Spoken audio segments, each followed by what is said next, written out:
This essay example, as well as thousands of others, is available in text format on our website for free and without registration. Simply Google Ivy Panda Free Essays.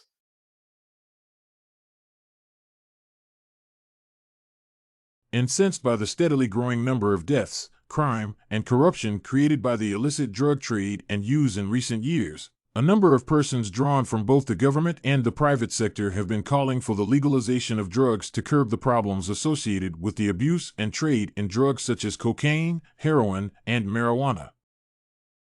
They argue that such a move would do more than any single act or policy in removing the biggest of society's social and political problems. However, these calls are unfortunate and could throw an already grave problem entirely out of hand.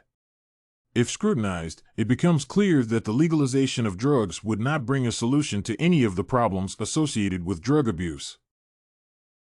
Proponents of the move to legalize argue that drug use should be an individual's choice and the government should not control it in any way. This argument has two critical shortcomings.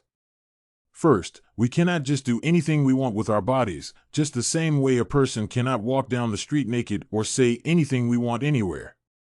The government has to step in at some point. Drug use is obviously more harmful than these two inconceivable acts. Secondly, when people opt to do whatever they want with their bodies, such as drug use, it affects not only them but also those around them.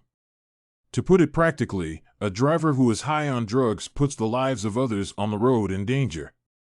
Such a person cannot operate machinery or even tend to their children and families as required of them. Therefore, the argument that everyone has a right to do whatever they want with their bodies is simply misplaced. Proponents of the debate to legalize drugs argue that this move will discourage drug use, citing a report by the European Monitoring Center for Drugs and Drug Addiction that the Dutch are the lowest users of cannabis. They attribute this to the Netherlands' soft stance on drugs, which permits cannabis sale at coffee shops and the possession of not more than 5 grams of cannabis. However, this is a shallow argument. The Dutch government's soft policy on marijuana use has created a much bigger problem: the differentiation of markets between hard drug users and dealers, heroin, cocaine, and amphetamines, and soft drug users, marijuana.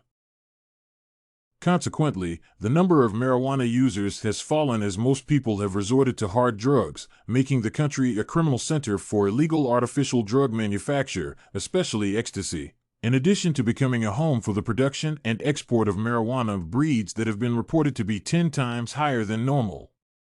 Besides, a 2001 study in Australia found that prohibition deters drug abuse. Drug laws are fundamental in keeping these harmful substances out of reach of children. As long as drug laws are put in place, the prices will continue to be higher, beyond the reach of most underage persons and even youths. The link between pricing and rate of drug use among young adults is evident in alcohol and drug use. Studies show that high prices of alcohol and cigarettes result in a decline in the use of the substances. In addition, the legalization of drugs would encourage sellers to recruit children sellers who can easily convince their peers to use the substances, hence increasing drug penetration into society. As long as drugs are not legalized, such a move is very unlikely or can occur only on small scales. This essay on Should Drugs Be Legalized was written and submitted by a student just like you. The Ivy Panda Samples database hosts thousands of works similar to this one on various subjects. Visit ivypanda.com to find what you are looking for.